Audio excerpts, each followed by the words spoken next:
Se está grabando la llamada. Ok, perfecto. Entonces vamos a iniciar.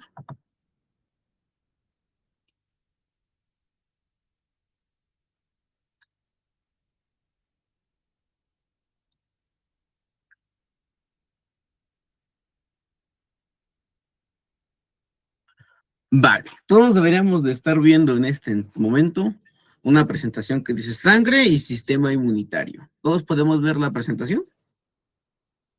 Ok, dicen que sí, los demás. Ok, vale. Ahora, muchos estarán preguntando, doctor, ¿por qué vamos a empezar a ver sangre y vamos a ver sistema inmunitario? Porque directamente la sangre trabaja muy de conjunto con la inmunidad. Y para entender procesos importantes sobre la inflamación, sobre algunas patologías y sobre cómo funciona el sistema inmunitario en general, tenemos que recordar a la sangre, ¿ok? La sangre no es solamente agua que anda ahí dando vueltas en tu cuerpo, no, es un tejido sumamente especializado, pertenece a la clasificación de los tejidos conectivos especializados, donde encontramos a la sangre, ¿ok? Es un tejido que dices, bueno, yo veo que no es sólido, no, es un tejido líquido. Ahorita vamos a ver cuáles son esas hermosas propiedades que llega a tener la sangre y cómo es que se conforma con el sistema inmunitario. Aquí podemos ver a mi avatar agarrando un paquete eritrocitario, un concentrador eritrocitario y un eritrocito. Y aquí mi otro avatar agarrando esto que vemos aquí con una forma muy curiosa en forma de Y, es un anticuerpo, ¿ok? Vamos a ir viendo punto por punto de la sangre. Prácticamente hoy estaremos viendo sangre, el día de mañana estaremos viendo respiratorio y el día miércoles estaremos viendo pielcita, este tejido, sistema tegumentario y prácticamente hemos terminado. Vale. Bien, para entender la sangre, tenemos primero que ver cuáles son nuestros líquidos corporales. Bien, esta es una tablita que me robé de internet que tú puedes buscar así en cualquier buscador de tu preferencia, que dice cuál es el porcentaje de agua que tenemos en promedio nosotros. Bendiciones o neonatos, 75%. Hombres y mujeres, dice que hombres 60% y mujeres 50%. Hay una pequeña variación entre estos dos, principalmente por el porcentaje de grasa. Todavía fuera el porcentaje se encuentra cercano al 60%. Ok, creo que esto lo recordamos. Ahora, ¿por qué te estoy hablando de líquidos? ¿Por qué te estoy hablando de esto? Porque la sangre es un tejido que uno de sus principales componentes es agua, ¿ok? Y vamos a hablar de uno de los principios más importantes que es la fisiopatología del edema, que no es tan complicada. Tiene un nombre muy extraorbitante, muy apoteósico, pero vamos a ver cómo funciona el edema. Número uno, tú tienes aportes de líquido, principalmente a través de la alimentación y el agua. A través del catabolismo celular, el metabolismo de las células también se libera agua. Esa agua, ¿hacia dónde se va a ir? Pues hacia el torrente sanguíneo, hacia los vasos sanguíneos. Y así como tienes aportes de líquidos, también tienes pérdidas de líquidos a través de la respiración. Cada que tú respiras, cada que tú exhalas, no sacas aire, sacas vapor. Sí, ahorita está, bueno, es una época un poco difícil de ver porque hace muchísima calor y llueve mucho, pero vamos a esperarnos más. Cuando sea época de frío, te vas a percatar que si sacas aire, ¿no? Y parece como si fuera un mito, es vaporcito. Te doy otro ejemplo más grande. Cuando vemos a las ballenas y salen del mar y todo el show, lo que no avientan es agua, lo que avientan es vapor. Nosotros también hacemos eso, pero lógicamente somos muy chiquitos. Ellas como son inmensas, se ve como si fuera agua, pero no es vapor lo que sacamos. ¿Dónde más sacamos agua? A través del sudor, de la piel, excretamos el 30% de todo lo que consumimos a través de la piel. Más adelante vamos a ver cómo funciona este proceso. ¿Y dónde más perdemos líquidos? Pues el principalcito riñoncito, ¿ok? Y también por medio del intestino. Entonces, tú tienes un equilibrio entre estos dos, entre los aportes y las pérdidas de líquido. Ok, creo que eso es algo muy sencillo de interactuar. Y vámonos de una vez. Los espacios corporales. Esto anótalo porque si es pregunta de examen, ¿a qué hace referencia cada espacio? Ya te lo había repetido. Espacio intracelular me dice que es dentro de la célula. Espacio intravascular me dice que es dentro de los vasos sanguíneos. Y el espacio intersticial me habla del espacio que existe entre las células. Por eso se llama intersticial, entre las celdas, entre las células. El famoso tercer espacio. ¿Para qué sirve este espacio? Ahorita vamos a ver más adelante qué funcionalidad tiene. Pero este es el tercer espacio lo que causa la fisiopatología del edema. Le voy a tomar una foto de esto, pero ahorita empezaré a explicarte punto por punto.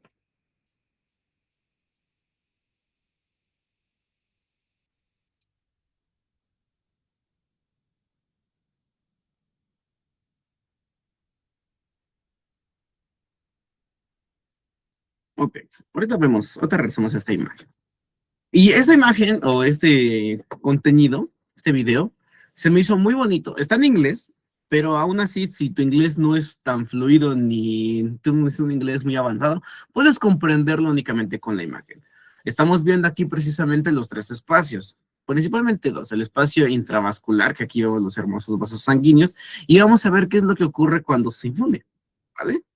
Vamos a darle play. An IV goes directly into your vein to administer medicine into your bloodstream. But if it's not placed correctly, the IV can sometimes become dislodged and fall out of your vein. Now, it'll still continue to pump medicine as it leaks into the surrounding tissues. This makes the tissues painfully swell as the medicine floods into the body, causing bruising around the area. O sea, básicamente aquí que vimos que se fugó el agüita donde tenía que irse este medicamento, este líquido, estos líquidos corporales, esta agua, tenía que irse en medio del torrente sanguíneo. Pero ya ven, el paciente se mueve, se le infunde, y este líquido, pues, ¿a dónde se va a quedar? En el espacio intersticial, ¿vale? Eso es lo que causa edema, y mira cómo queda el paciente después.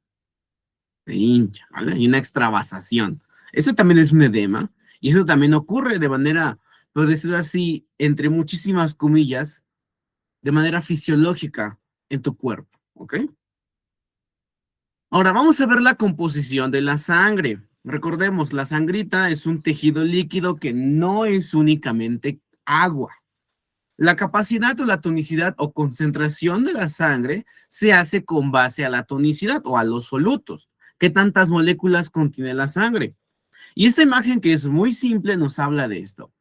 Vemos aquí principalmente los tres componentes básicos de la sangre. Tenemos al plasma, tenemos a lo que viene siendo a los glóbulos blancos, también conocidos como leucocitos, y los glóbulos rojos, también conocidos como eritrocitos.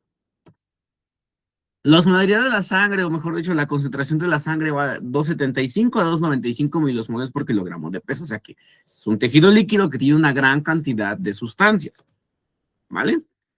Te vuelvo a colocar aquí esta misma imagen. Bien, vamos a ver cuáles son los principales componentes de la sangre. Los principales componentes de la sangre es plasma, ¿ok? El plasma ocupa aproximadamente el 55% de toda tu sangre. En promedio, nosotros como seres humanos tenemos de 4 a 6 litros de sangre en mujeres y de 5 a 7 en hombres. Es un término, ya depende de la complexión. Vamos a decir que, en un ejemplo genérico, que un paciente tiene 5 litros de sangre. Y de esos 5 litros de sangre que tiene el paciente de todo su cuerpo, un 55% de toda esa sangre, de esos 5 litros, es plasma, ¿ok? Un 44% de ese paciente son eritrocitos o glóbulos rojos. Y apenas el 1% son los glóbulos blancos o los leucocitos. Entonces, si yo te pregunto cuáles son los porcentajes de la sangre, debes de recordar esto porque es pregunta para tu futura evaluación. 55% de toda la sangre es plasma, 44% son glóbulos rojos o eritrocitos, y apenas el 1% llegan a ser leucocitos más las plaquetitas que andan por aquí. Entonces, esto es algo importante, anótalo. Es fundamental que sepas cuáles son los tres principales componentes de la sangre y cuáles son sus porcentajes, porque son pregunta de examen. ¿Ok? ¿Hasta aquí vamos bien?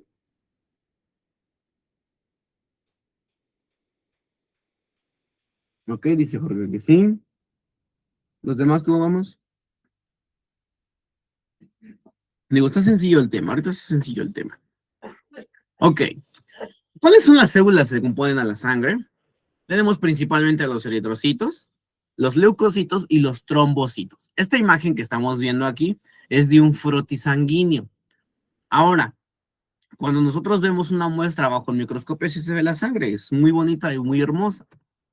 Los eritrocitos hacen referencia a los glóbulos rojos, y aquí los podemos ver. Son la gran mayoría. Los leucocitos, también conocidos como glóbulos blancos, que son estos, y los trombocitos, que son las famosas plaquetas. Yo aquí te voy a hacer un acercamiento a esto. Vale. Aquí podemos ver a los eritrocitos, y estas bolitas chiquititas que andan por aquí son los trombocitos.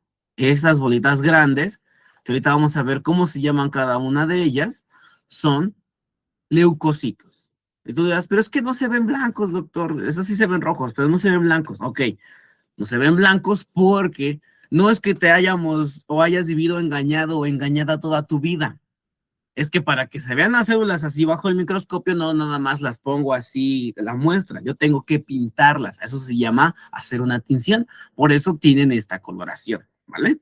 No es que vives engañada, sino que cuando nosotros vemos estas imágenes tan hermosas bajo el microscopio, tenemos que pintarlas, ¿vale? Tenemos que darles más color. Por eso se pintan de ese color, ¿ok? Ok, vamos a empezar con el plasma. Que dijimos que en general, de todo el porcentaje de la sangre, el plasma ocupa un 55%. O sea, más de la mitad de la composición de la sangre es plasma. ¿Y cuáles son los principales componentes del plasma? Principalmente es agua. El agua es el principal componente del plasma, del 91 al 92% aproximadamente. Entonces, de ese 55% que se compone de plasma, más del 90% de ese plasma es agua. Es gracias a esta composición lo que le da la capacidad a la sangre de ser líquida. Porque si hacemos cuentas, la principal composición de la sangre, pues sí es agüita. 55% de plasma y de esos 55%, más del 90% es agua. Es gracias a este porcentaje lo que le da a la sangre esa composición acuosa, esa composición líquida. ¿Ok? ¿Cuál es la segunda gran composición del plasma? Tiene también proteínas. ¿Cómo cuáles? Albúmina, muy importante para el edema. Globulinas, muy importante para entender la inmunidad. Y fibrinógeno. Fibrinógeno, muy importante para algo que se llama la cascada de la coagulación. Otros solutos que apenas llegan del 1 al 2%, ¿cuáles son? Pues electrolitos, ya sabes, tu sodio, tu potasio, tu calcio, magnesio, cloro, bicarbonato, fósforo, etcétera. Otras sustancias nitrogenadas del desecho de las proteínas como urea, ácido úrico, nitrógeno ureico y sales de amonio. Sustancias nutritivas donde también llega la glucosa, los lípidos, los aminoácidos y los gases, principalmente el oxígeno y el dióxido de carbono y el nitrógeno. Y también en el plasma viajan otras sustancias reguladoras, por ejemplo, hormonas y enzimas. ¿Por qué viajan muchísimo en el plasma? Porque su principal composición es agua. Y recuerda que el agua también tiene la famosa definición o conocidísima como un solvente universal. Es por eso, gracias a esta biocompatibilidad que tenemos con el agüita, lo que ayuda a mantener un equilibrio entre todos estos componentes. Viven proteínas, viven otros componentes como los electrolitos, como lo puede ser el oxígeno y el dióxido de carbono, y sobre todo las hormonas y enzimas. Entonces, el plasma sirve para darle esa capacidad a la sangre de ser líquida y de poder transportar una gran cantidad de sustancias, incluso sustancias que son nutritivas o que forman parte del sistema inmunitario o que son fundamentales para la coagulación, ¿ok? Entonces, si yo te pregunto en el examen, ¿cuál es el principal componente del plasma? Es agua. ¿Cuál es el segundo gran componente del plasma? Son proteínas, ¿ok? Anótalas porque esas sí o sí son preguntas de examen. Ok, con esos porcentajes ahorita, ¿vamos bien?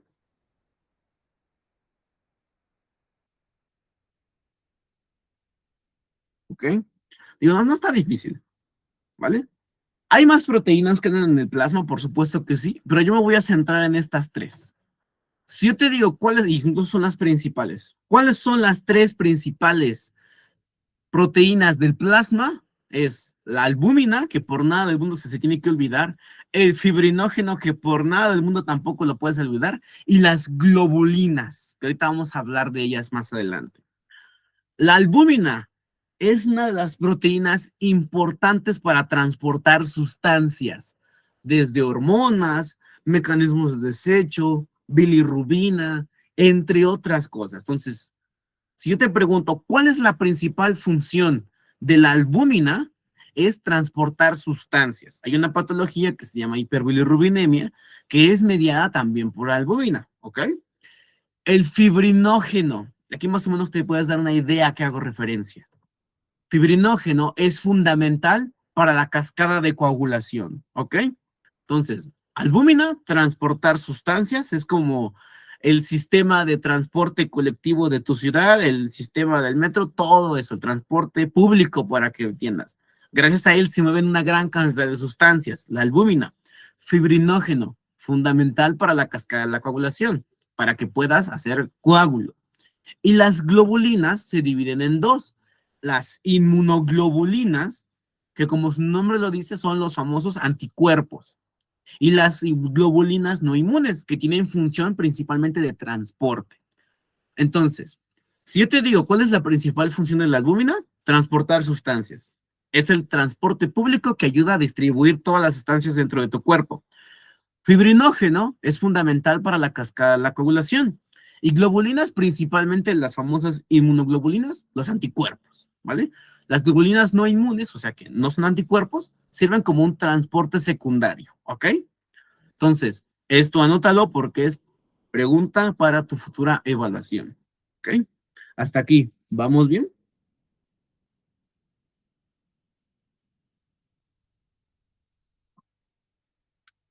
Digo, no está difícil, son conceptos que a lo mejor tú ya conoces, pero ahorita vamos a explicártelos más adelante.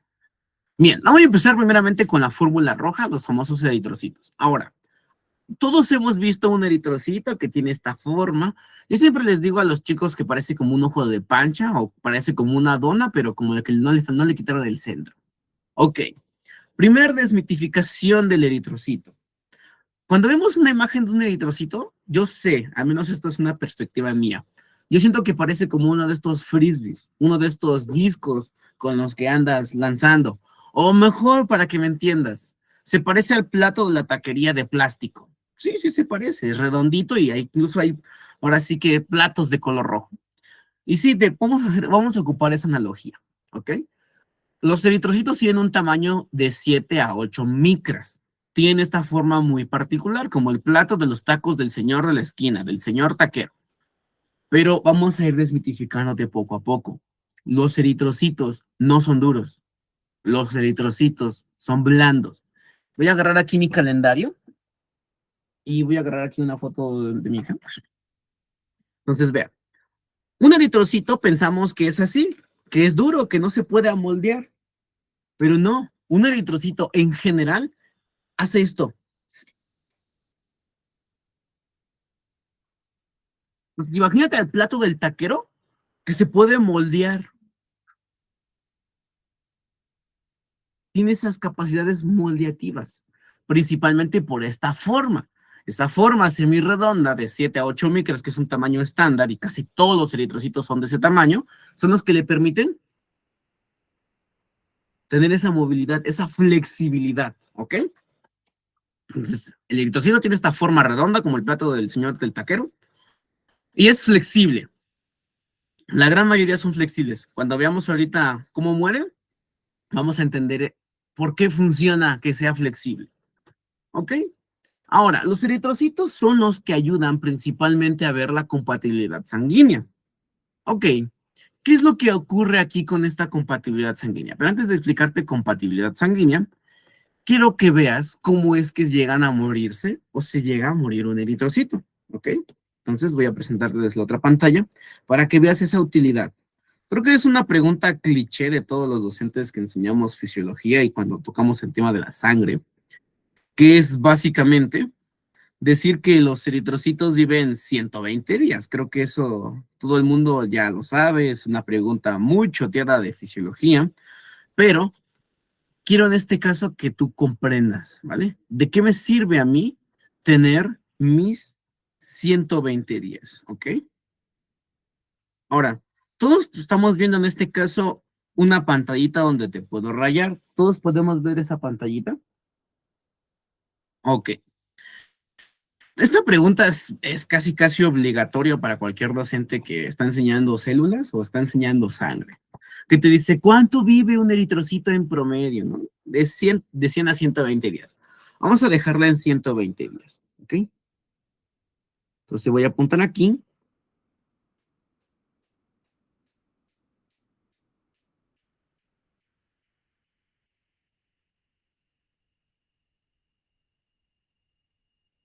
120 días.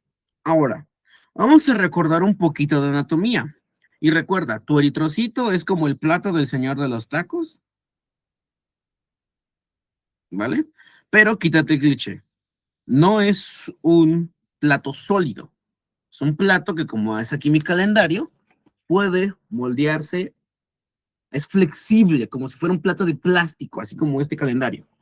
¿Ok? Quédate con esa idea. Vamos a recordar aquí un poquito de anatomía.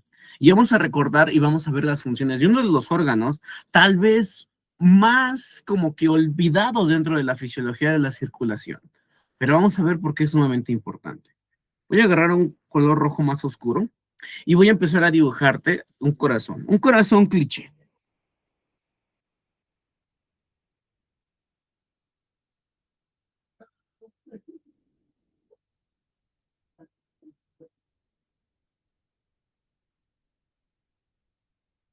¿Vale? Aquí tenemos un corazón, recuerda que ya eres experto en corazón, sabes que es un órgano hueco y ahora tú sabes que cruzas tus brazos, cruzas tus manos y pues aquí queda lo que viene siendo el lado derecho. Lo pondré acá, queda de este lado el lado derecho y aquí el lado izquierdo. Ok. Tú sabes que arriba se llaman aurículas, aurícula derecha, aurícula izquierda, abajo se llaman ventrículos, ventrículo derecho y ventrículo izquierdo. Ok. También sabes cuál es lo que viene siendo la arteria más grande que tiene tu cuerpo humano. Le dijimos que es una arteria de conducción. Lo voy a hacer de este color rojo más intenso. A lo mejor uno más claro para que se distinga más porque no se ve. Ok.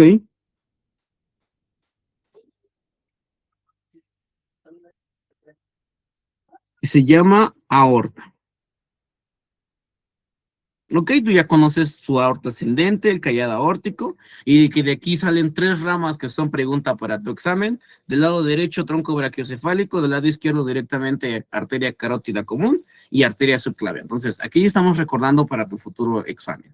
Ok, la aorta dijimos que después tiene que atravesar un agujero. Ok, tiene que atravesar un agujero.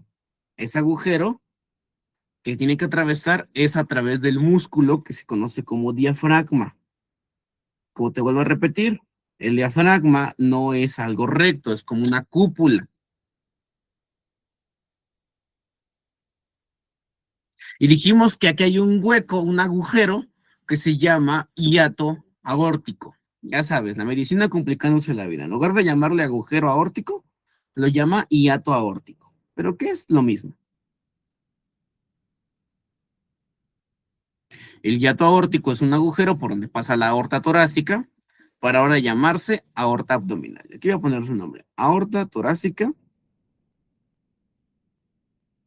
Voy a cambiar incluso de color, uno más intenso. Ok, va, perfecto.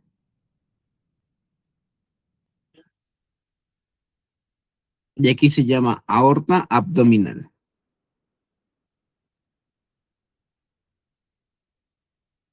Muy bien. Ahora, de la aorta abdominal va a salir una de las principales, y eso anótalo, tatúatelo porque es pregunta de examen.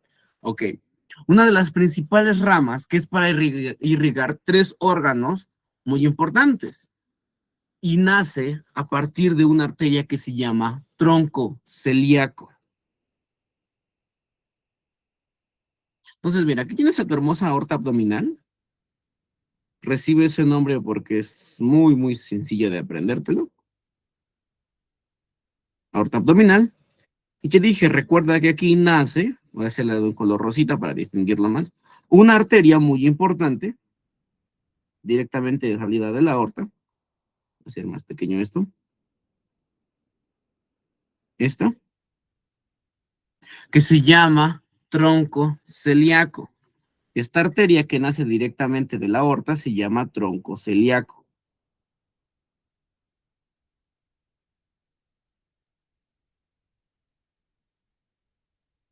Se llama tronco celíaco. Ok, voy a ocupar ahora un color verde para explicarte esto. El tronco celíaco va a ramificarse en tres principales arterias.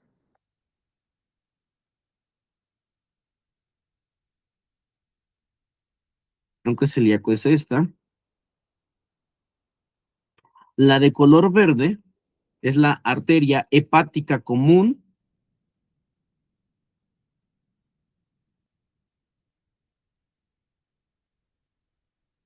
Ya te imaginarás si se llama arteria hepática común es porque va a llevarle sangre al hígado. Se va a dividir también en arteria gástrica izquierda,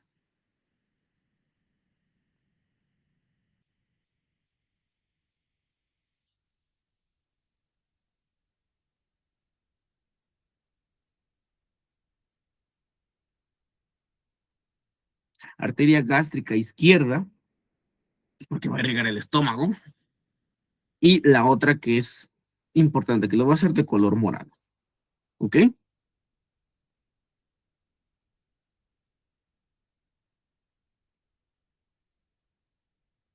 Que es la arteria esplénica, que es la que va a irrigar al órgano que te digo que es un poquito olvidado, que tiene la forma aproximadamente de tu puño, que es el famoso vaso. Ok, entonces mira directamente la irrigación del vaso. Tenemos aquí a tu hermoso corazón, que ya conoces la anatomía del corazón. Llega la inyección de la sangre a través de la aorta, atraviesa lo que viene siendo el hiato aórtico, que es el agujero aórtico del diafragma por donde pasa la aorta y ahora se convierte en aorta abdominal. Más o menos a nivel de L1 van a ser el tronco celíaco, que es una ramificación importante de la aorta abdominal. ¿Por qué? Porque nace una arteria que se llama arteria hepática común, que es la que va a darle sangre y nutrientes al hígado, la arteria gástrica izquierda, que es la que va a irrigar básicamente al estómago, y la arteria esplénica, que va a irrigar al vaso y parte del páncreas. Entonces, mira, tronco celíaco es muy importante. Si yo te pregunto del examen, ¿cuáles son las tres ramas que dan origen o que da origen el tronco celíaco? Es arteria hepática común, arteria gástrica izquierda y la arteria esplénica, ¿vale? Por eso te lo pongo aquí de tres diferentes colores para que los apuntes porque es pregunta de examen. ¿Cuáles son las tres ramas donde sale el tronco celíaco? Arteria hepática común, arteria gástrica izquierda y arteria esplénica. Ok, hasta aquí vamos bien con la irrigación del vaso.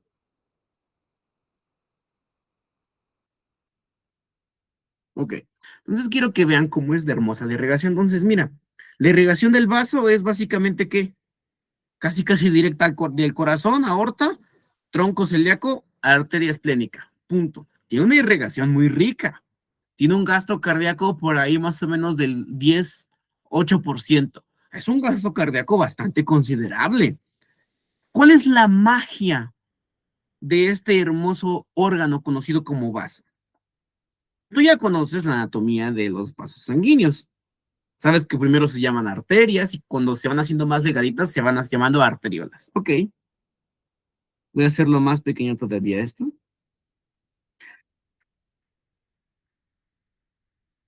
Y después sabes que conforme se van haciendo chiquitas, ahora se llaman capilares. Y después de que se llaman capilares, se llaman vénulas y después venas. Ok, la magia ocurre aquí. La magia ocurre aquí, en los capilares, ¿vale? Aquí lo único que estoy haciendo yo es hacerte un zoom, ¿vale? En estos hermosos capilares. Bien, recuerdas que en la anterior clase, en la anterior sesión, yo te había dicho, existen varios tipos de capilares. Hay capilares que son como las mini mangueritas que conectan los vasos sanguíneos, llámese arteria, llámese vena. Hay tres tipos de lo que viene siendo capilares. Continuo se quiere decir que no se fuga nada. Nada de sangre, nada de líquido se fuga por ahí porque es una manguera continua. ¿Vale? Te los voy a dibujar aquí.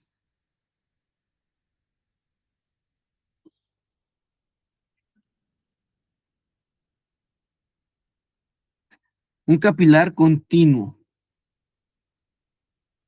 Después tú tenías otro capilar que dijimos tiene agujeritos chiquitos, pero son chiquitos, que se llama capilar fenestrado.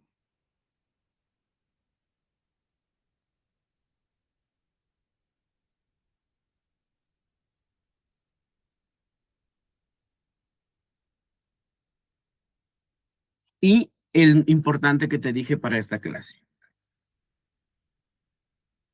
Igualmente es un capilar,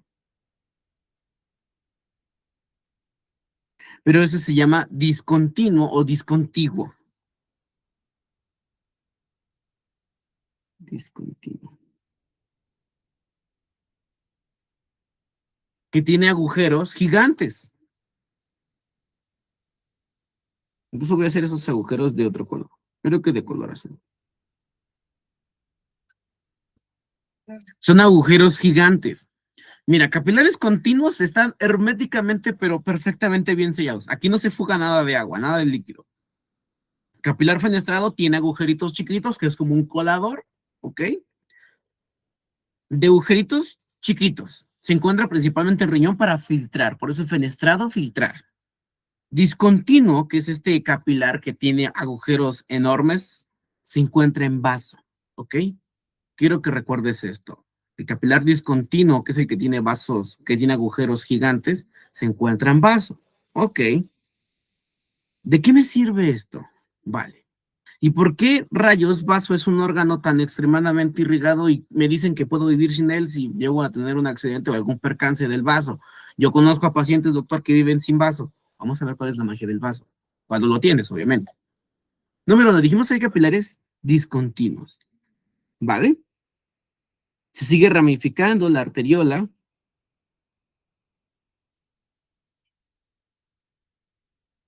Y después se va a conectar otra vez con las vénulas.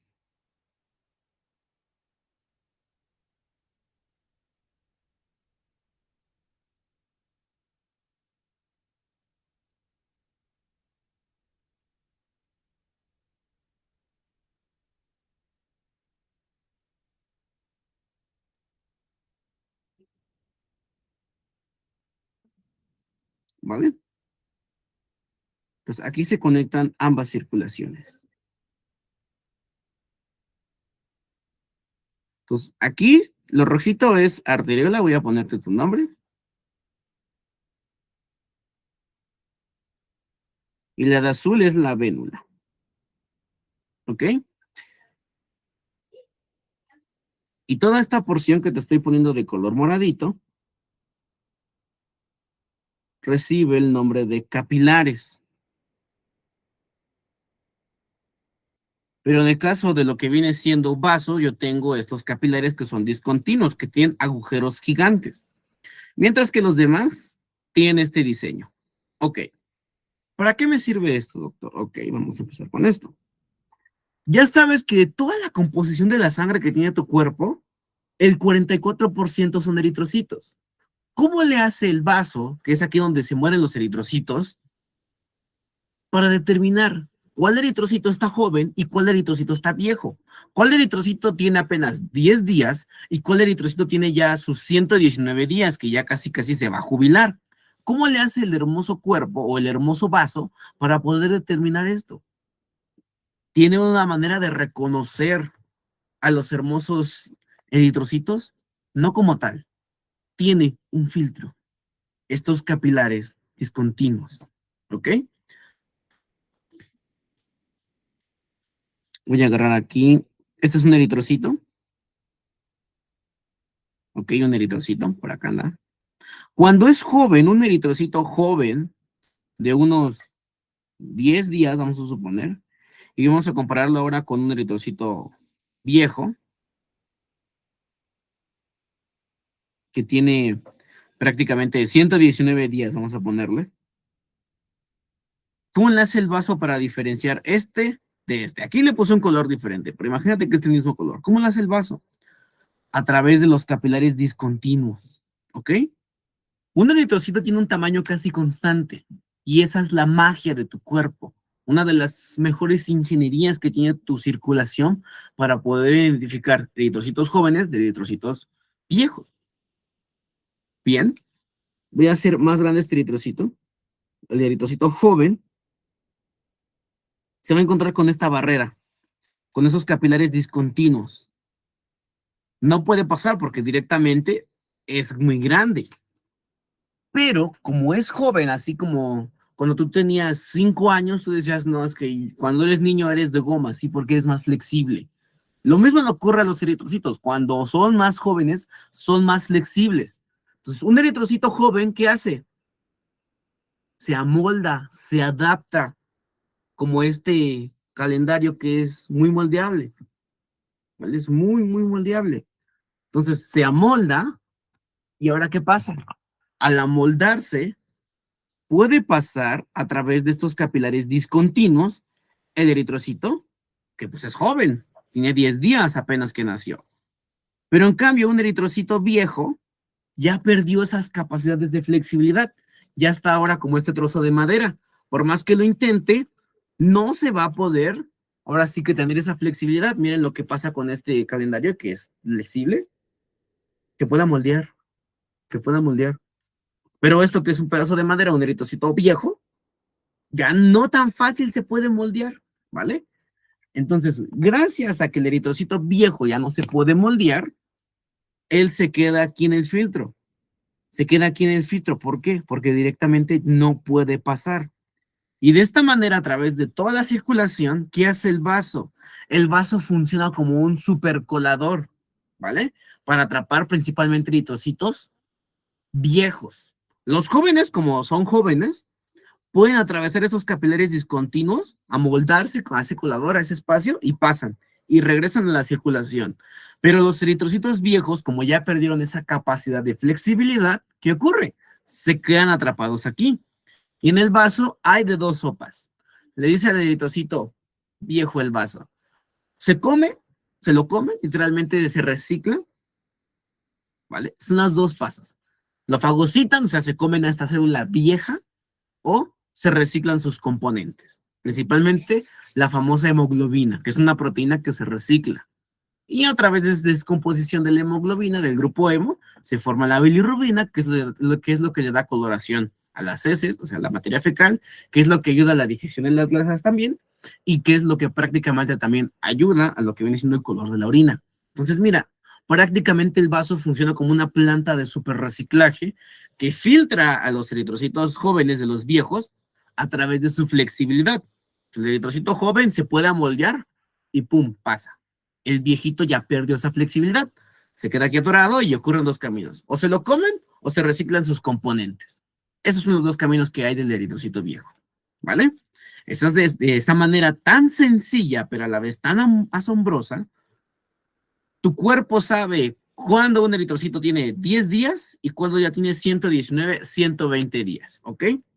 Por eso es que básicamente el vaso tiene una irrigación, ¿qué? Una irrigación muy, muy rica, ¿vale? Hasta aquí, ¿vamos bien con la función del vaso y cómo la hace para filtrar a los eritrocitos jóvenes de los viejos?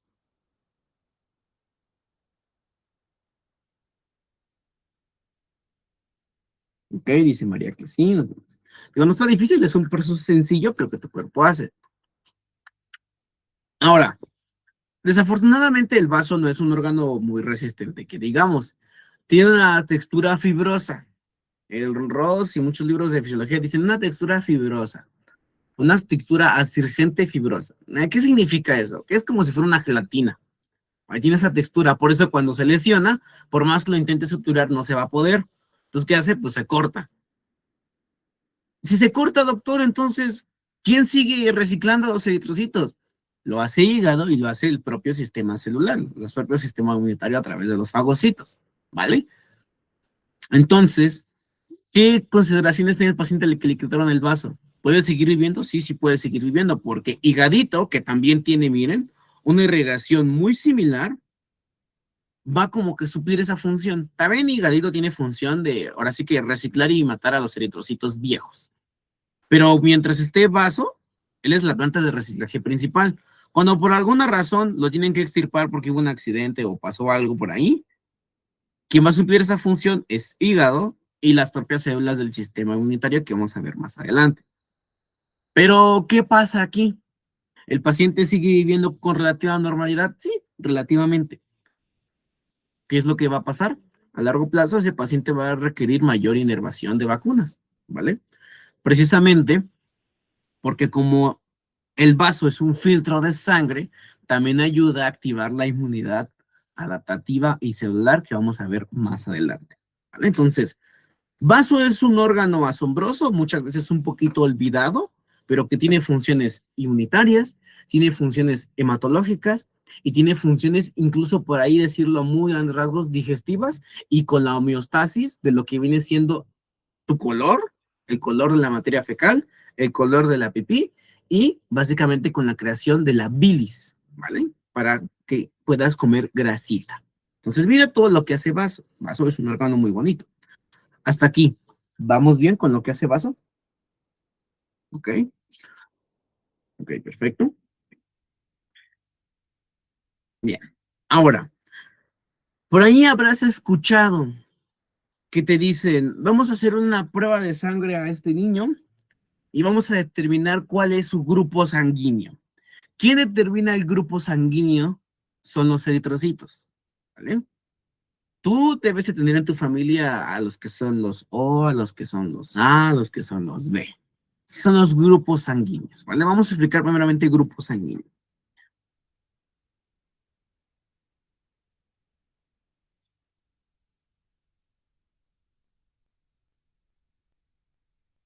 Ok. Tú aquí tienes 3 eritrocitos. Ahora, los eritrocitos, todos los eritrocitos, todos en general, no os voy a explicar grupos sanguíneos, no voy a explicar factor RH. Factor RH ahorita te lo explico. Primero te voy a explicar grupo sanguíneo.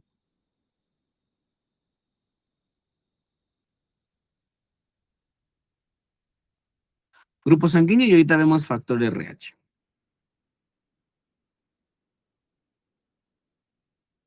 Bien, vamos a explicar primeramente grupo sanguíneo. Absolutamente todos los eritrocitos, o el 99% habrá por ahí algún raro, pero en general los que somos personas normales, todos los eritrocitos tienen como base al antígeno o a la base O. ¿Qué es esto? Bien, voy a dibujarle aquí eritrocito como si tuviera unas bolitas.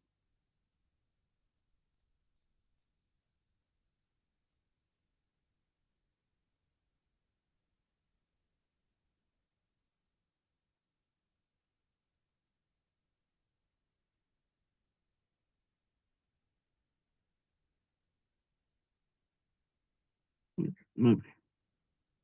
Ok, ¿qué son estas bolitas? Número 1, los eritrocitos y tu cuerpo en general tiene que reconocerse de que forma parte de ti. Una manera de poder hacerlo, como es. Tus células no tienen ojos, creo que es muy lógico. Tus células no tienen ojos, entonces, ¿cómo la hacen para saber que esta célula sí pertenece a tu cuerpo y esta célula no pertenece a tu cuerpo? Las células se tienen que tocar, ¿ok? Las células tienen que tocarse, literalmente. Estos que estás viendo acá son proteínas, ¿vale? Son proteínas, el famoso glucocálix. Son carbohidratos y proteínas en la membrana. En pocas palabras, es como si fueran pelitos de la célula, ¿vale? Son muy, muy pequeñitos. Todos tenemos la base O del grupo sanguíneo O. Todos tenemos la base o cero, como dirían por ahí. ¿Qué es lo que ocurre aquí? Todos tenemos la base O. Tus células tienen el material genético para expresar el grupo O. Todos los seres humanos tenemos esto. Es básicamente una proteína que se encuentra alrededor de la célula. Y cuando llega otra célula, vamos a suponer, voy a copiar esta célula.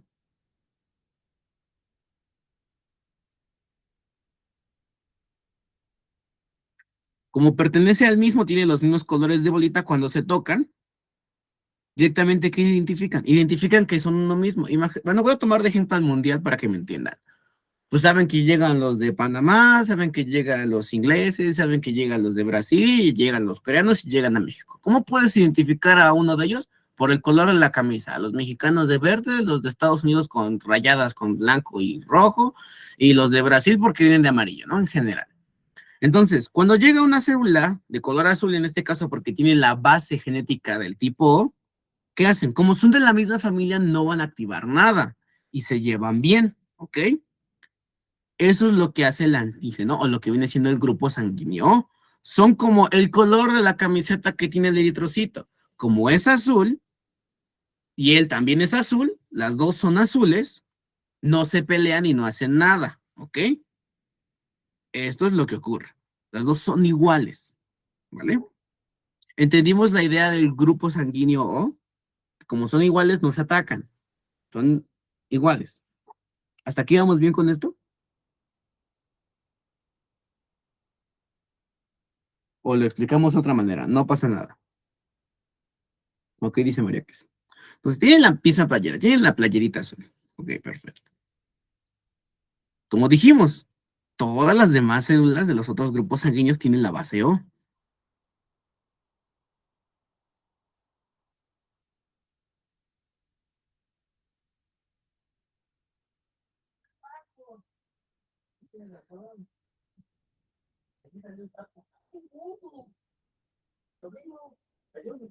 Ok, todos tienen la base O. Pero ya sabes que en la vida siempre hay mutaciones y las mutaciones no son malas. Alguien por ahí se añadió otro grupo de moléculas, la glucosa principalmente, que anda por aquí siendo expresada. Pues lo único que cambió es esto. Es esto.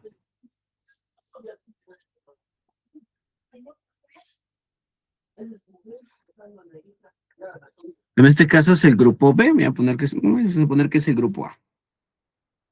Ok. ¿Qué pasa? Vemos que tiene la base del tipo. Vamos a tropicalizar un poquito más esto. Todos aquí somos mexicanos. Voy a agarrarme del mundial porque es lo que está más en boca. Y pues si tú te pones la playera de la selección, pues es de color verde. Entonces, todas mis células o todos los grupos sanguíneos, llámese A, llámese O, llámese B, son mexicanos. Todos tienen su playera de color verde.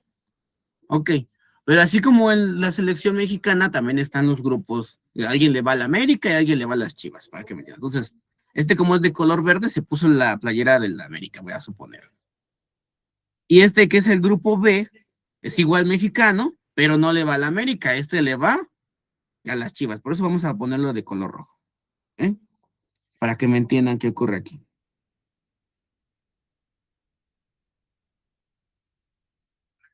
Entonces, miren. Todos somos mexicanos, sí, todos somos mexicanos. Tenemos la misma base genética. La misma playera de color verde, tu playera de la selección. Pero hay personas que le va a la América y hay personas que le va a las Chivas. Y tú sabes que entre estos dos no se llevan absolutamente para nada. ¿Qué hago referencia con esto? Siempre se te ha dicho, es que el donador universal es la sangre tipo O. ¿Pero por qué es el donador universal? Porque tanto A como B tienen la misma base genética, la misma estructura de sus receptores, para que me entiendas.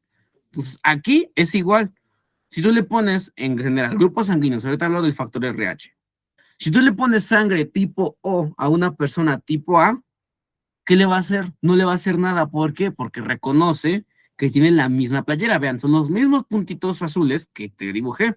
Si tú le pones sangre tipo O a una persona con grupo B, ¿qué ocurre?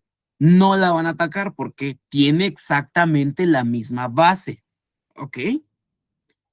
Porque como es México, es la playera de la selección y pues no le hacen nada. Es la playera de la selección y no le hacen nada.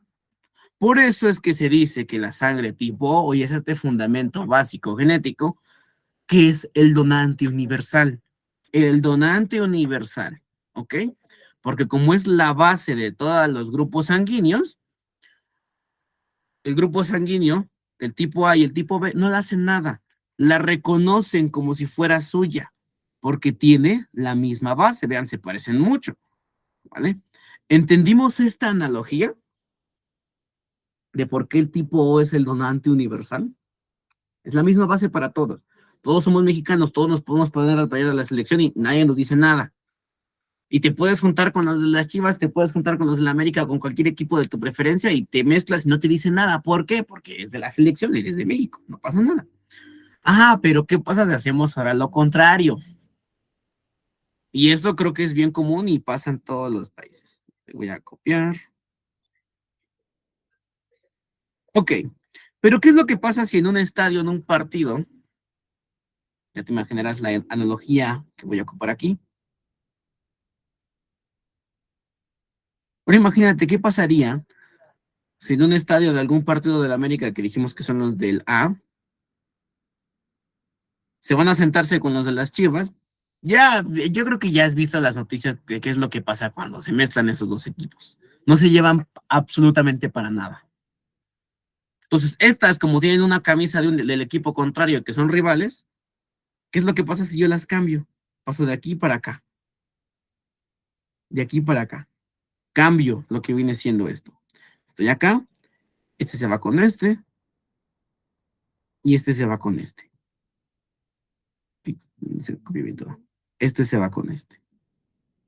Ahora sí, si tú le pones sangre al paciente, sangre tipo B al paciente que es de grupo sanguíneo A, como él le va a las Chivas y él le va a la América, ¿qué ocurre aquí? No se llevan absolutamente para nada, porque la camisa que traen es de un color diferente y un equipo diferente. No traen la base de lo que viene siendo el tipo O que lleva la playera de la selección. ¿Y qué va a hacer la sangre? Cuando se toquen, lo van a hacer por medio de estos receptores. Y dice este eritrocito, oye, no perteneces aquí. Tú tienes un color diferente. Tú te ves, te siento diferente. Y es por estos receptores que son diferentes. ¿Y qué es lo que hace el eritrocito? Le empieza a llamar a la policía. Y llega todo el sistema inmunitario y van a empezar a matar a todas las células que sean del tipo B. ¿Ok? Y lo mismo ocurre con el tipo B cuando le pongo tipo A. Se tocan y dicen, ok, ¿qué pasó? Tú no eres igual a mí, eres diferente.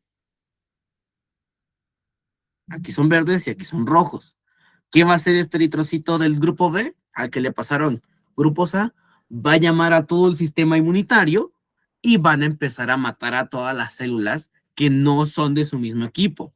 Y es este desastre, esta respuesta inflamatoria, lo que provoca que la sangre A y la sangre B no se lleven absolutamente para nada. ¿Ok? A diferencia con los del tipo O, que sí, tipo O, donante universal. ¿Por qué? Porque es la base de todas. A ella no le pasa nada. Pero si tú cambias, ahora sí, aquí se atacan, y aquí lo mismo ocurre acá, aquí también se atacan. ¿Ok? ¿Entendimos esta parte de la sangre A y de la parte B? Luego es algo muy, muy resumido, pero es para que comprendan por qué no tenemos que mezclar para nada estos dos grupos sanguíneos. ¿Ok? Hasta aquí, ¿vamos bien? Ok, dice Jorge que sí. ¿Los demás compañeritas cómo están? Luego estoy tratando de resumir la genética de expresión así, lo más burdo para que se comprenda. Ok, perfecto. Bueno, y tú dirás por ahí, a veces hay ese famoso amor prohibido que tú dices, ¿no? Y hay parejas que sí son grupo A y son grupo B. ¿Qué ocurre aquí? Pues dentro de esas maravillosas mezclas y la evolución y las mutaciones que llega a generar el producto, sale un nuevo grupo sanguíneo, que es el famoso AB. AB,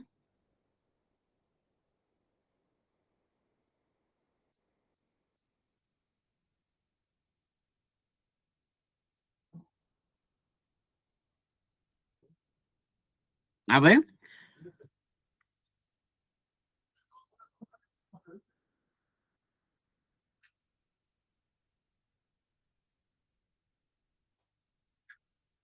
tiene ambas características del grupo A como del grupo B.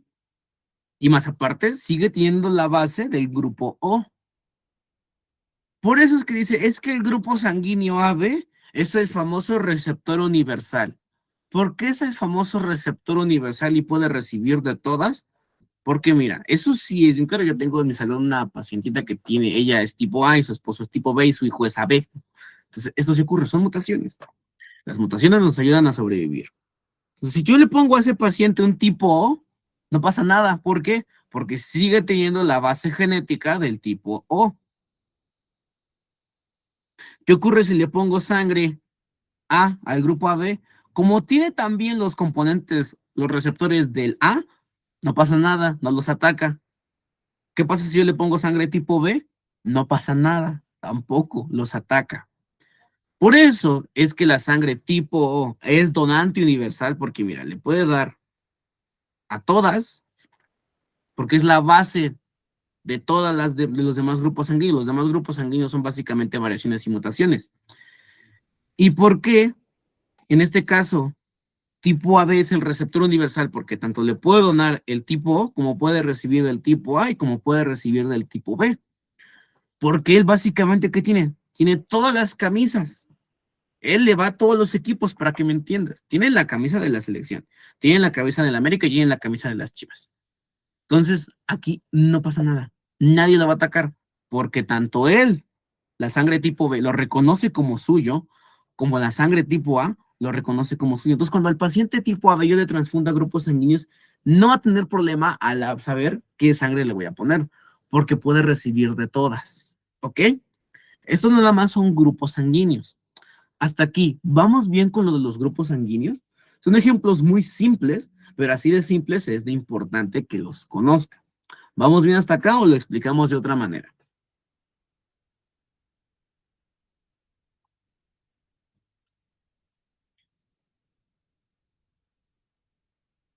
Ok, dice Jorge que sí, vamos bien.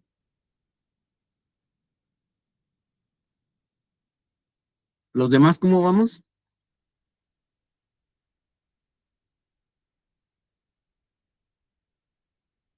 Ok, vale. Entonces, si yo te pregunto en tu examen, ¿cuál es el grupo sanguíneo que es considerado el donante universal? Es el grupo O. No dije factor RH, nada más estoy diciendo grupo. Si yo te digo cuál es el receptor universal del grupo sanguíneo, es el tipo AB. O sea, él puede recibir de todo y no le pasa absolutamente nada. Y él puede donarle a todos y no le pasa absolutamente nada. ¿Ok? Entonces me dirás, bueno, ya he entendido los grupos sanguíneos. ¿Qué onda con el factor RH? Si es positivo o si es negativo. Ok, cuando es positivo y cuando es negativo. En poquísimas palabras, así, súper resumidísimas palabras, ahora vamos a hablar ahora del factor RH. El factor RH yo lo llamo como factor reactivo o factor de histocompatibilidad. O sea, ¿qué tan tóxicos son para que me entiendas? Y te voy a poner el ejemplo con estos dos grupos sanguíneos, con el grupo A y con el grupo B. Ok, ya dijimos que la A y la B no se llevan para nada, que a veces tienen relaciones y salen mutaciones y por eso tenemos este grupo sanguíneo. Pero en general, estos dos no se llevan absolutamente para nada. Entonces, el grupo sanguíneo A va a crear anticuerpos, el famoso anti-B. Y lo mismo hace el grupo B. Es tan tóxico con el A que va a crear el anti-A. El anti-A. Y les digo así en resumidísimas palabras, el factor RH me dice qué tan reactivo eres o qué tan poco reactivo eres. En pocas palabras, qué tan tóxico eres. Si eres positivo, es que eres bien tóxico. O sea, tu sangre está extremadamente capacitada para matar a la que no pertenece a tu grupo sanguíneo, para que me entiendas. Y si eres negativo, tienes mayor tolerancia, ¿vale? Esto es básicamente a súper grandísimos rasgos lo que es el factor RH. Por eso tenemos variaciones como el famoso A positivo, A negativo, B positivo, B negativo, los AB positivos, los AB negativos y los O positivos y los O negativos. Por eso es que el grupo sanguíneo que siempre dicen, ay, es que eres O negativo, eres donante universal. ¿Por qué?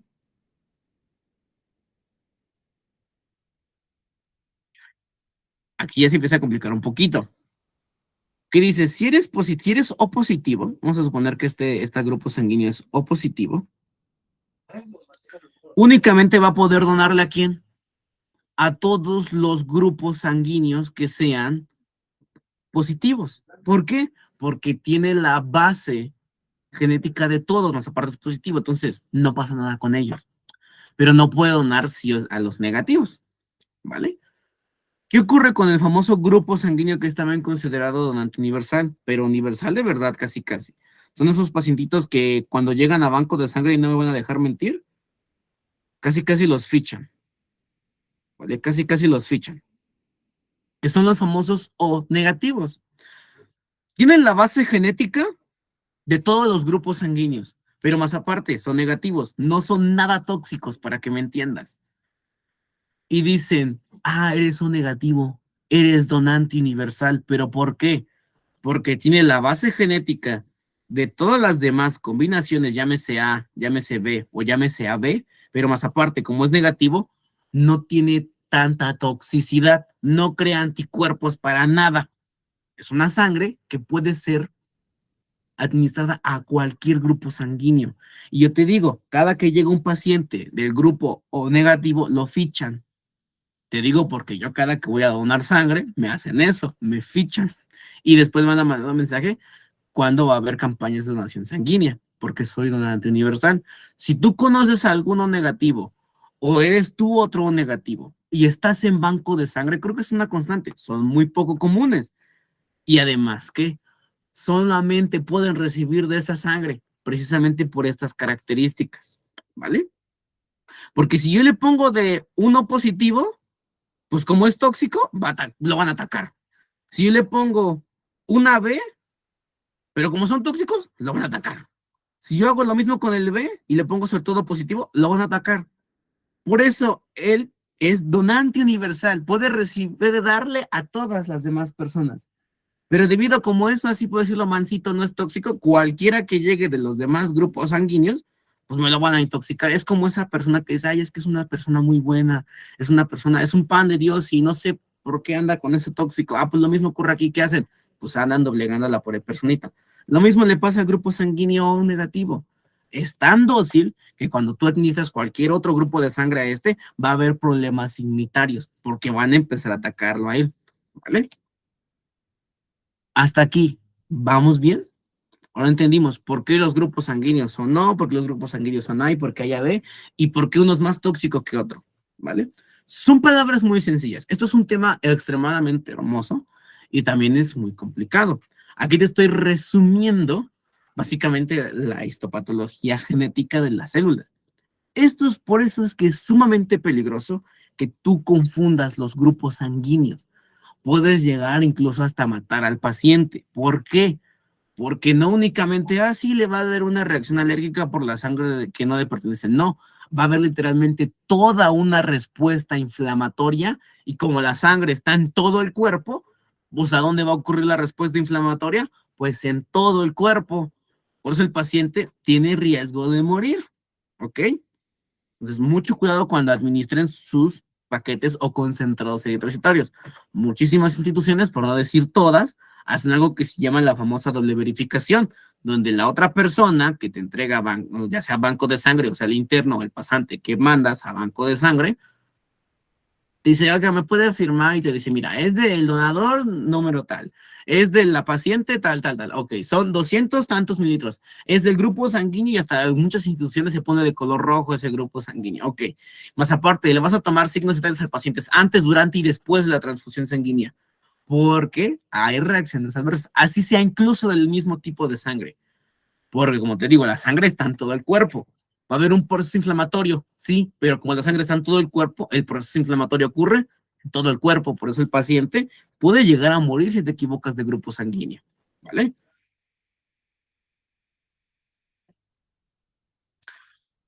Hasta aquí, ¿dudas o preguntas que tengas respecto a los grupos sanguíneos? ¿Todo bien hasta acá? Es un tema un poquito más complicado, pero estamos tratando de resumirlo con ejemplos muy burdos, mejor dicho, más entendibles, para que sepas la importancia de los grupos sanguíneos, ¿ok? Hasta aquí, ¿vamos bien? Ok, dice claro que sí, ok. Ahora ya conoces esa tablita, que es la compatibilidad sanguínea. Ok. Vamos a ver ahora la fórmula blanca, también conocida como los famosos leucocitos.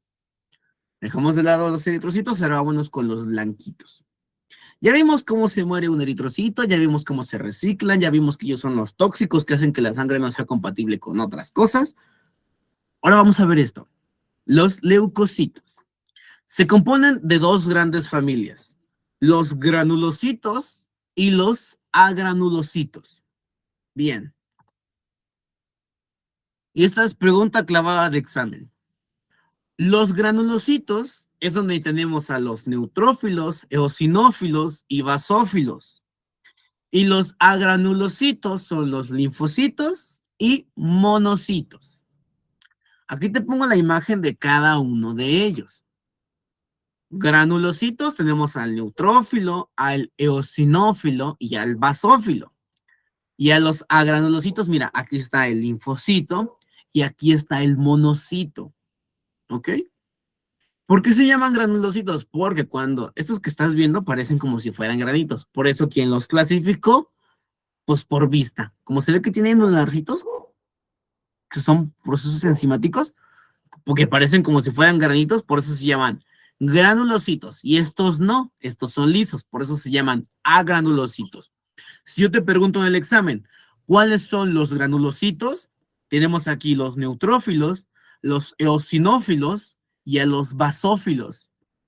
¿Y dónde se encuentran los agranulocitos? Que mira, se ven bajo el microscopio y no tienen nada de granitos, con diferencia de que tienen bolitas. Son los linfocitos, mira qué tan grandes son, y los monocitos. Es importante que conozcas a cada uno de ellos. Es la principal clasificación de la fórmula blanca o de los glóbulos blancos, o mejor dicho, los leucocitos. ¿Ok? Hasta aquí, ¿vamos bien con esta clasificación?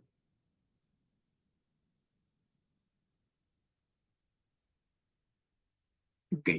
O sea, nótalas porque son preguntas de examen, los granulocitos y granulocitos. Ahora, ¿por qué reciben ese nombre? Principalmente los granulocitos. Yo te decía, dice, doctor, pero ¿por qué se llaman glóbulos blancos y aquí yo veo que son morado, rosa, este es más rosa que morado y este es completamente morado y estos son morados, contra tonos violetas? ¿Me están engañando? No, no estamos engañando. Lo que pasa es que nosotros para poder ver así a la sangre la tenemos que pintar literalmente. Cuando vamos a agarrar una muestra de sangre bajo el microscopio, no la pongo así bajo el microscopio, así se ven. No, yo las pinto. Hay tintas, se llaman tinciones. Y lo que hago es pintar la muestra, literalmente. Es como si le aventara un vaso, un bote de pintura a la muestra, literalmente, es lo que se hace. De ahí su nombre. La tinta que utilizamos, y la más común en general para todos los histólogos y patólogos, es una tinta que se llama de hematoxilina y eosina. Eosina pinta de rosita. Hematoxilina pinta de azul y de tonos violeta. Neutrófilo. Se llama neutrófilo porque vemos que como que se pinta de rosita, pero también se pinta de azulito morado. Por eso es como que lo más neutro entre los dos colores. Por eso se llama neutrófilo. Reciben su nombre por morfología, no por función.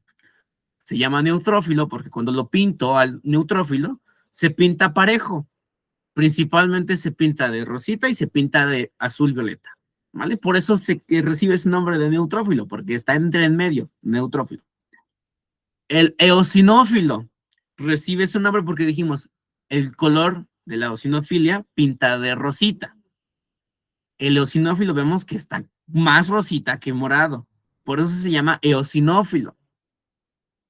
El basófilo recibe ese nombre porque la hematoxilina pinta de morados y azules. Por eso pinta cosas ácidas. Se llama basófilo porque tiene la basofilia y por eso recibe ese nombre. En teoría el nombre debería ser como eosinofilia, hematosofilia, pero no, eso fue un nombre que ocupan mucho, pues se llama basófilo, porque pinta de morado. Eosinófilos, porque tienen más afinidad hacia el color rosa, hacia la eosinofilia, por eso se llama eosinófilo. Y el neutro, pues se pinta parejo, mitad de rosa y mitad de violeta. Por eso reciben ese nombre. ¿Ok? Ese nombre lo reciben por la morfología y porque tanto se pintan.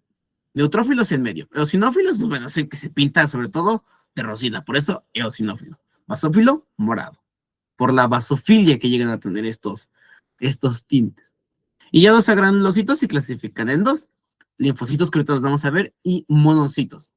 Aquí esta clasificación se hace así porque uno es la línea mieloide y otro es la línea linfoide. Por eso se llaman linfocitos y otros se llaman monocitos. Pero de ahí reciben su nombre. Si tú creías que tenían así y otros no, es por el color y por su forma. Es una forma muy sencilla de clasificarlos. Ahora, pregunta para tu examen. Si yo te pregunto, ¿cuál es la principal afinidad de los neutrófilos? Neutrófilos ataca principalmente a bacterias y a hongos, ¿ok? Vuelvo a repetirte. Si yo te pongo en el examen, ¿cuál es lo o qué es lo que ataca principalmente neutrófilos? O sea, los neutrófilos, los que están igual de rositas, igual de morados, atacan principalmente a bacterias y principalmente a hongos. A hongos. Los eosinófilos, que son los rositas, que tienen a la eosinofilia, atacan principalmente a parásitos y están, ahora sí que intermedios en las reacciones alérgicas. Ok, si yo te pregunto en el examen, ¿cuál es la principal reacción de los eosinófilos? Atacar parásitos y en las reacciones alérgicas, ¿vale? Con los alérgenos. Y los basófilos atacan principalmente bacterias, ¿vale? Así de manera súper extremadamente resumida. En general, los tres atacan a tanto virus, bacterias, hongos, parásitos. Pero esta es, digamos que la afinidad y la pregunta para tu examen. Neutrófilos, bacterias y hongos. Eosinófilos, parásitos y alérgenos, o sea, reacciones alérgicas. Basófilos, principalmente bacterias, ¿ok? Entonces, ¿anotaron esto? Lo volvemos a repetir, porque es pregunta para tu examen.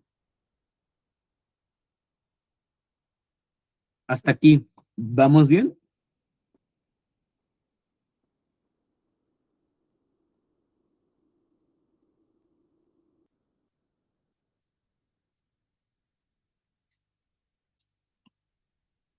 ¿Lo puedes repetir? Sí. Dijimos que son neutrófilos para bacterias y para hongos, ¿ok? Neutrófilos, que son estos, bacterias y hongos.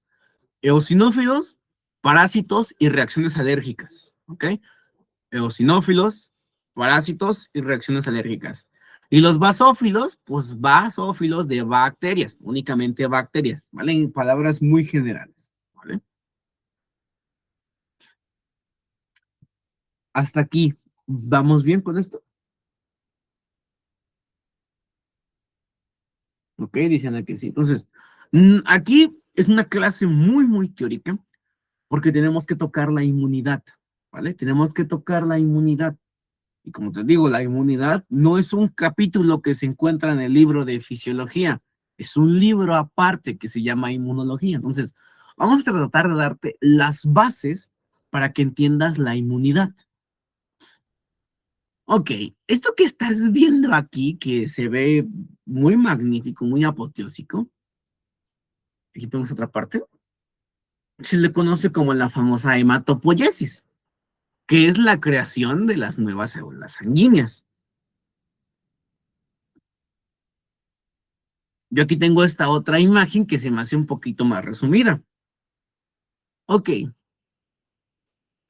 la hematopoiesis ocurre en los huesos, principalmente en la médula ósea, ¿ok? La médula ósea roja, si quieres verte más específicos. En la médula ósea es donde se encuentran o se hace la famosa hematopoiesis, que es la creación de las nuevas células sanguíneas.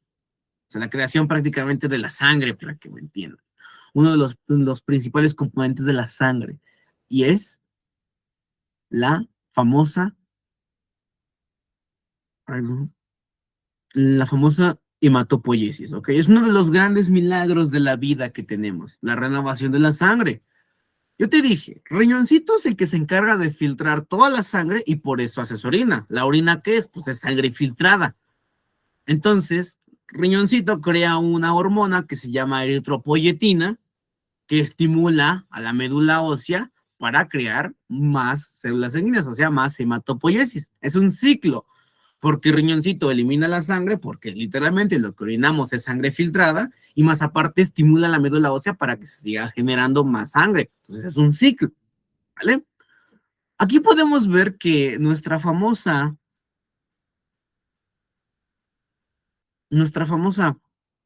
hematopoiesis se divide en dos grandes rubros.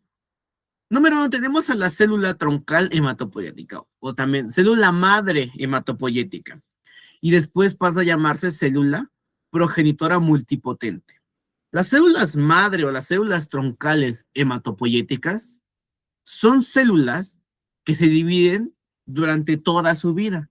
Su única función que es dividirse en dos, ¿ok? Dividirse en dos para crear más células. Por eso se llaman células madres o células troncales hematopoyéticas. Ok. Se dividen primeramente en dos grandes rubros. La primera línea, que es la famosa, la línea mieloide, y también tenemos a la línea linfoide. Entonces, esto es básicamente como si fuera un mapita. De la célula madre se van a dividir dos. Unas células de la línea mieloide y otras células de la línea linfoide. Está muy sencillo este ejemplo. Vamos a empezar con los de la línea linfoide, que son más cortitos. La línea linfoide, como su nombre lo dice, va a dar lugar a los linfocitos.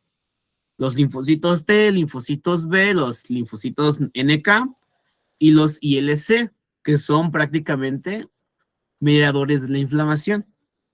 Entonces, mira, lo que viene siendo la célula madre se divide en dos después, o tiene dos maneras de dividirse, una hacia la línea linfoide y otra hacia la línea mieloide. Se llama linfoide porque da origen a los linfocitos, y la mieloide todavía se subdivide en más familias, ¿vale? Pero si yo te pregunto, ¿cuáles son las dos grandes divisiones de la célula madre hematopoyética o progenitora multipotente? La línea mieloide y la línea linfoide. Ok, hasta aquí, ¿vamos bien con esto? La línea linfoide y la línea mieloide. Estoy resumiéndote aquí todo el curso de hematología y de inmunología en una hora.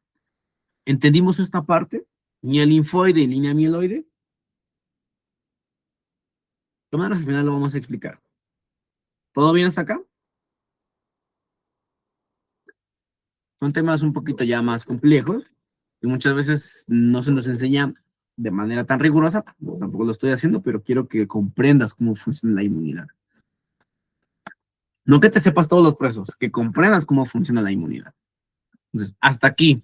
¿Vamos bien, chicos?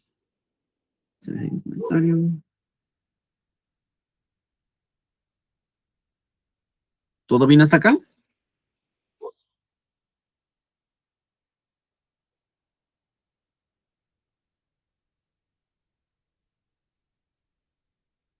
¿Qué dice? Porque sí. Los demás, como es importante que me digan, porque sí es un temita más complejo, ¿vale? Hablar de sangre y hablar de inmunidad es complejo. Estamos tratando aquí de resumirlo lo máximo que se puede. Ok. Línea mieloide, ¿a quién da origen? Para que no te compliques la vida. La línea mieloide es la que da origen a una gran cantidad de células. Desde los eritrocitos, los megacariocitos y las plaquetas, los mastocitos, y aquí da origen a los basófilos, eosinófilos, los neutrófilos, la célula dendrítica, los monocitos. Mientras tanto, la línea linfoide, pues da origen a todos los linfocitos que existen, linfocitos T, linfocitos B, NK y los ILC. Eso está muy fácil. La línea mieloide se divide en muchas más. Eritrocitos, megacariocitos, mastocitos, basófilos, eosinófilos, células dendríticas, monocitos y neutrófilos. Voy a tratar de explicarte, o mejor dicho, te voy a explicar cómo funciona la inmunidad con estas células.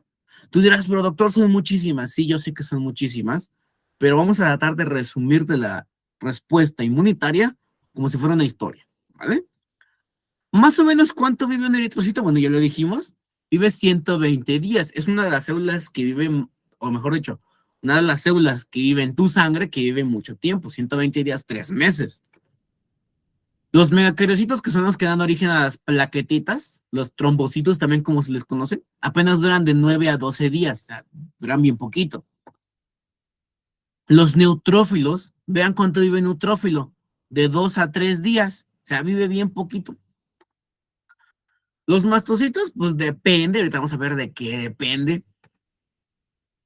Los basófilos igualmente viven pocos días. La célula dendrítica vive de 1 a 2 semanas en promedio. Y estos, los linfocitos T, son los que son, hay unos que son de vida corta y otros que son de vida larga. Pueden durar hasta años viviendo en tu cuerpo, sin renovarse.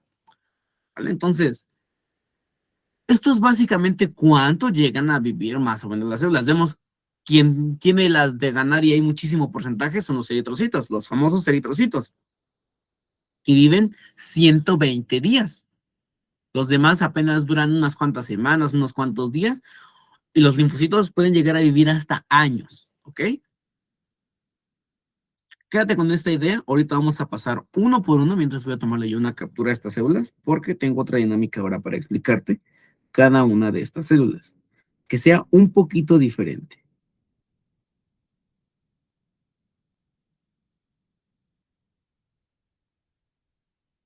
¿Ok? Voy a tomar una fotografía a esto.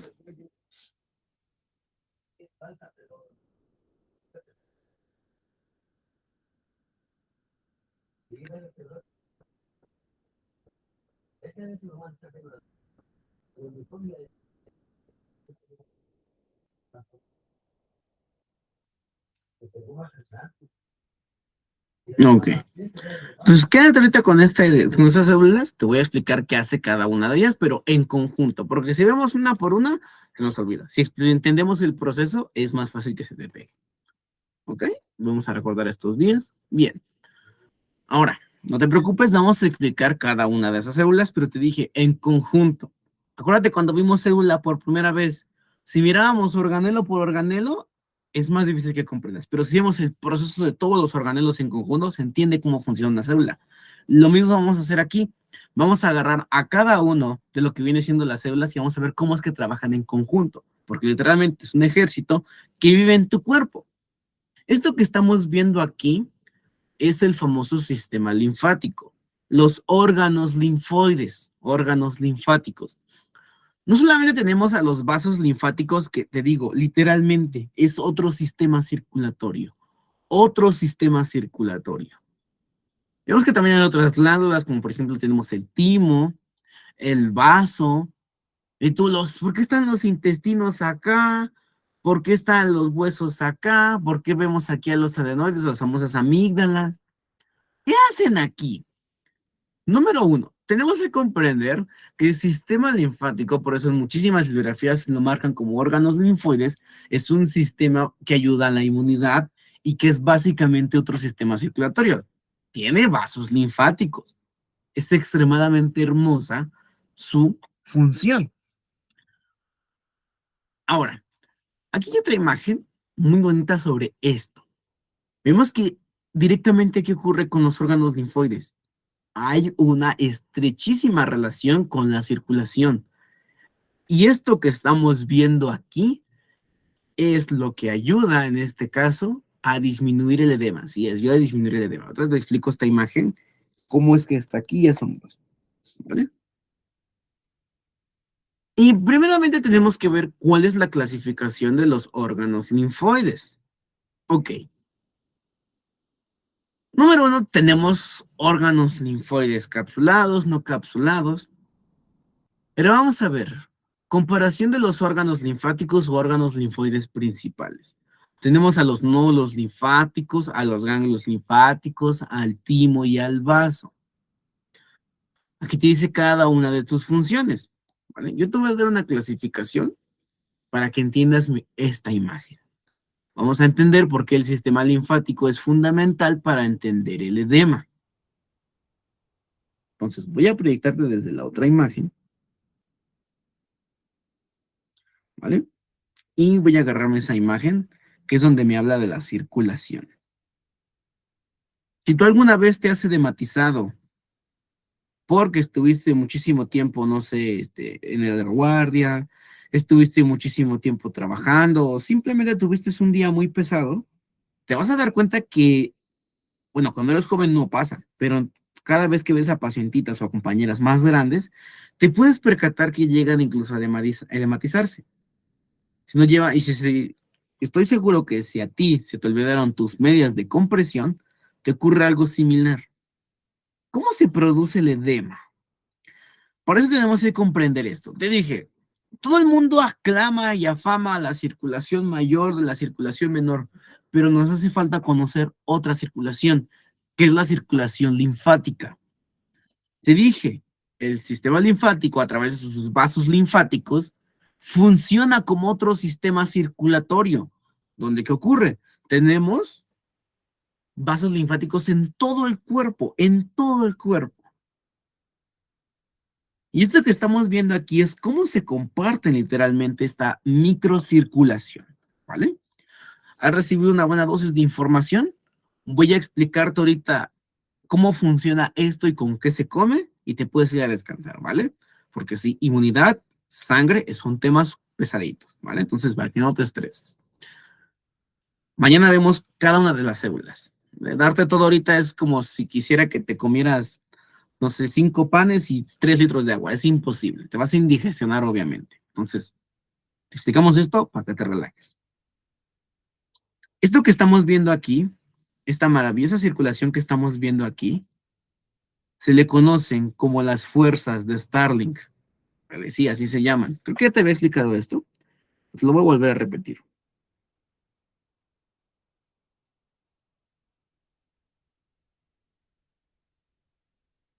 Sí, fuerzas de Starling. Yo te dije, acuérdate de los espacios celulares. Acuérdate de los espacios celulares. Voy a hacer el máximo zoom que se puede para explicar esto. Pero recuerda que se llaman fuerzas de Starling. Ok, doctor, ya me dijo que son las famosas fuerzas de Starling. Pero, ¿quién es Starling? ¿Qué son las fuerzas de Starling? Vale. Este ejemplo siempre lo doy, pero es muy sencillo de que lo entiendas. Y no es patrocinio, ¿eh? Yo no me llevo con ninguna marca tampoco. Esa es una crema de la que tú quieras. Sea crema, sea ungüento, sea gel. Si tú te lo colocas en la piel, ¿qué ocurre? 10, 15, 20 minutos ya no está. No desapareció mágicamente. Se absorbió a través de la piel. Se absorbió a través de la piel. ¿Ok? Entonces somos permeables. Puede absorber sustancias de hacia afuera hacia adentro. Pero también como soy permeable de afuera hacia adentro, eres permeable de adentro hacia afuera. O sea que el agua que está afuera puede entrar y el agua que tienes adentro de ti puede salir. Para esto me ayudan las fuerzas de Starling. Y yo te dije, voy a cambiar de color al arco iris para que no nos confundamos con los colores. Siempre hemos relacionado lo que viene siendo a las arterias de color rojo y a las venas de hermoso color azul y a los vasos linfáticos de color verde. Y entre medio los capilares de color morado. Ok, quédate con esto. Incluso aquí el diagramita te lo dice. La de color rojo es la arteria y la de color azul es la vena. Ok, me quedo con eso. Recuerda, lo que ocurre, lo que pasa a través de tus vasos sanguíneos es sangre. Ahora tú ya conoces la primera o la composición de la sangre que dijimos. 55% plasma, 44% eritrocitos y 1% fórmula blanca o leucocitos. ¿Ok? De ese plasma yo te dije, del 90 a 91, 92% o arriba del 90% es agua. Entonces, esa agüita que va a andar recorriendo por aquí va a querer fugarse. ¿Ok? Y estas son las famosas fuerzas de Starling. Trata de prestar la máxima atención, termino de explicar esto y ya te puedes ir a cenar o a descansar, ¿vale? No te preocupes. ¿Qué ocurre aquí? Yo te dije, tenemos 3 espacios celulares. Aquí te voy a dibujar células gigantescas, pero necesito que me entiendas esto. Aquí te voy a dibujar células gigantescas. Son células gigantes que se van a encontrar acá.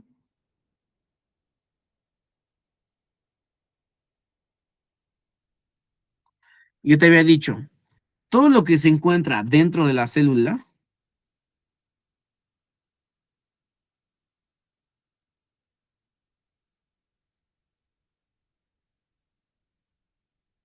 Todo lo que se encuentra dentro de la célula se llama espacio intracelular.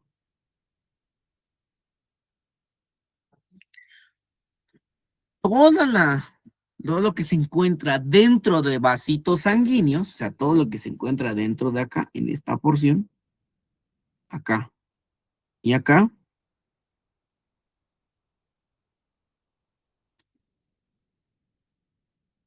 se llama espacio intravascular.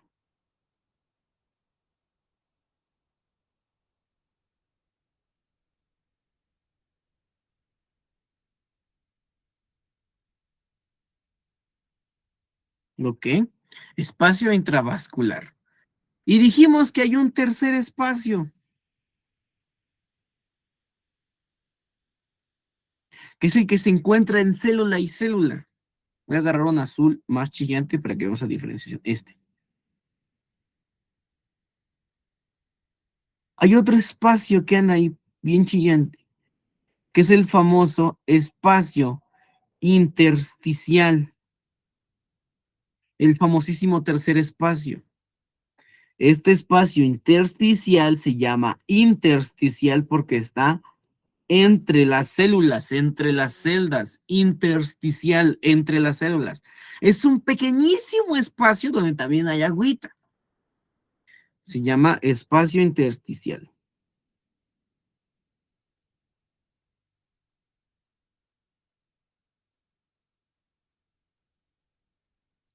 Entonces, ya estás viendo aquí de manera un poquito más directa cómo funcionan estos espacios. Todo estas que estoy dibujando aquí de color celeste, es aquí, es el espacio intersticial. Entonces, tres espacios. Espacio intravascular dentro de los vasos sanguíneos. Espacio intersticial, intracelular, perdón, dentro de la célula. Y el espacio intersticial son todos estos de azulito, los que se encuentran entre cada célula, ¿vale? ¿Entendimos bien estos conceptos? ¿Todo bien hasta acá, chicos?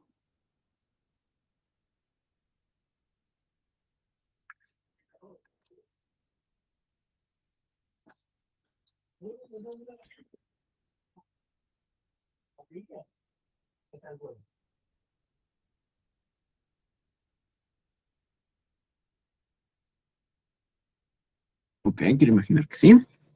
Vale, perfecto. ¿Qué ocurre aquí? Dijimos, tienes algo que se llaman fuerzas de Starling. Voy a cambiar de color café ahora. Y uno de color negro. Gris mejor. Tú eres permeable y dije, así como el agüita entra, el agüita que se encuentra dentro va a salir. Tienes una presión que se llama presión hidrostática capilar.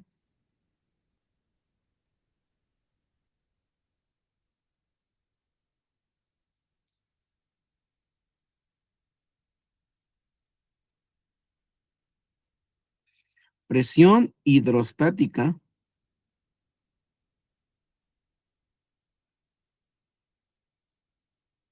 capilar. O sea, la presión mediada por agua. Esta presión es el agüita intentando fugarse. El agüita intentando fugarse. Y así como tienes una fuerza que hace que se fugue, tienes una fuerza que hace que se retenga. O sea, tú no te fugas. Que hace exactamente todo lo contrario. Ay, casi no se ve. Yo creo que este sí. Ahí está. Que hace todo lo contrario.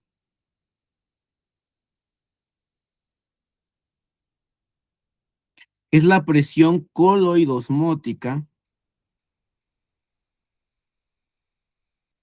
capilar. Entonces, la presión hidrostática capilar, en pocas palabras, ¿qué hace? Que se fugue el agua. Va a haber fuga de agua. En contraste, la presión coloidosmótica capilar, ¿qué me dice? Que no se fugue el agua, evita que se fugue.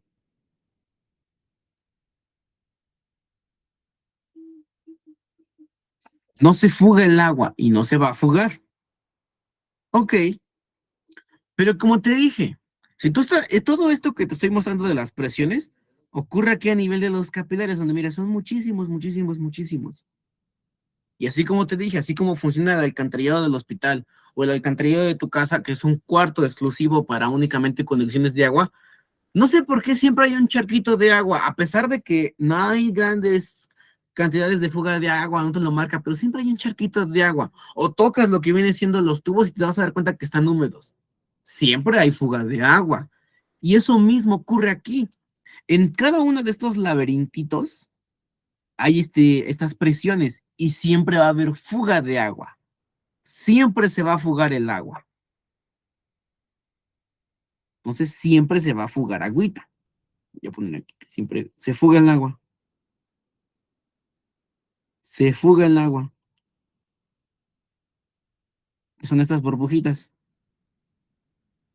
Siempre se va a fugar, siempre se va a fugar. Pero tú tienes aquí a lo que viene siendo los vasos linfáticos. ¿Y qué hacen los vasos linfáticos? Agarran esta agüita y productos de desecho principalmente. ¿Y qué hacen? Vuelven a retornar otra vez. ¿Y se convierte en qué? En un ciclo. Se fuga, regresa. Vuelve aquí, regresa. Entonces, mira, la sangre sale del corazoncito, llega a los capilares, aquí se fuga agüita, regresa otra vez y vuelve al circuito. Eso es lo que siempre se nos ha enseñado. Pero ¿qué hace la circulación linfática? Durante todo este proceso de intercambio, todo lo que se fugó, ¿qué es lo que hace él? A través de vasos linfáticos, vuelve a regresar a ¿cuál? Hacia la vena cava superior, ¿vale? Una gran cantidad de agua regresa acá. Y tú sabes que de la vena cava, otra vez se ocurre, se va la circulación, se regresa esa sangrita, vuelve otra vez al corazón y se vuelve a hacer el circuito. ¿Esto qué hace? Que sea un ciclo constante. ¿Por qué nos edematizamos principalmente las piernas o los miembros pélvicos? Porque por gravedad la sangre desciende. Entre más tiempo estés parado, mayor cantidad de sangre va a descender y eso es por gravedad, a pesar de que corazón y vasos sanguíneos tengan adaptaciones para evitar ahora sí que el corte de la circulación. Por gravedad siempre va a descender, siempre va a ganar. Entonces se va a fugar más. ¿Qué es lo que hace tu hermosa o bellísima calceta o media de compresión? Pues comprime. Al comprimir permite una mejor circulación. Aumenta las fuerzas de Starling, permitiendo que no te edematices. Si ya tienes problemas con la circulación, tú te habrás percatado de que incluso puede haber edema, pero es por este principio fisiológico. Esta es la famosa fisiopatología del edema. Por eso, cada que tienes unas jornadas de 10, 20, 30 horas, 24 horas, y estás todo el tiempo de pie, ¿cómo terminan los pies? Además de que tuviste camine y camine, terminan edematizados ligeramente, porque por gravedad la sangre desciende. Uno de los placeres de la vida que le digo a los chicos cuando lleguen a trabajar y tengan una jornada de una semana, 3 semanas, o estén mucho tiempo en el hospital, es llegar a casa y subir los pies. Van a sentir una sensación que no les puedo describir hasta que ustedes estén en ese mundo. ¿Por qué? Porque la sangre desciende. Ayudas otra vez al retorno a la circulación. Por eso, si tú no usas medidas de comprensión y ya tienes calambres, empiezas con estos problemitas al caminar o sientes los pies más pesados, dale la oportunidad a las medidas de compresión y vas a darte cuenta cómo vas a volar. Literalmente vuelas y no vas a tener problemas con la circulación. Estas son las famosas fuerzas de Starling, que básicamente, ¿qué es el sistema linfático? Otro sistema circulatorio con inmunidad, que eso lo vamos a ver el día de mañana. ¿Ok? ¿Entendimos bien cómo funcionan las fuerzas de Starling? ¿O cómo es que funcionan, mejor dicho, las fuerzas de Starling? Es un tema un poquito complicado, pero es lógica. Es pura lógica. ¿Ok? ¿Todo bien hasta acá, chicos?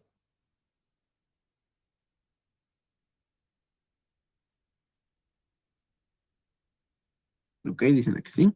Ok, vale. Entonces, vamos bien de tiempo. Nos queda todavía una sesión de mañana. Respiratorio es muy rápido y piel también.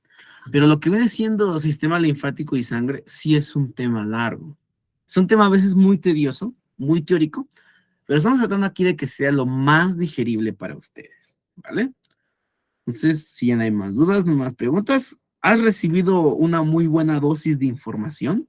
Digo, es complicado entender sistema inmunitario, es complicado entender inmunidad, porque te digo, no viene en el libro de fisiología, viene en un libro aparte, que es otro libro gruesecito, que te habla de la inmunidad.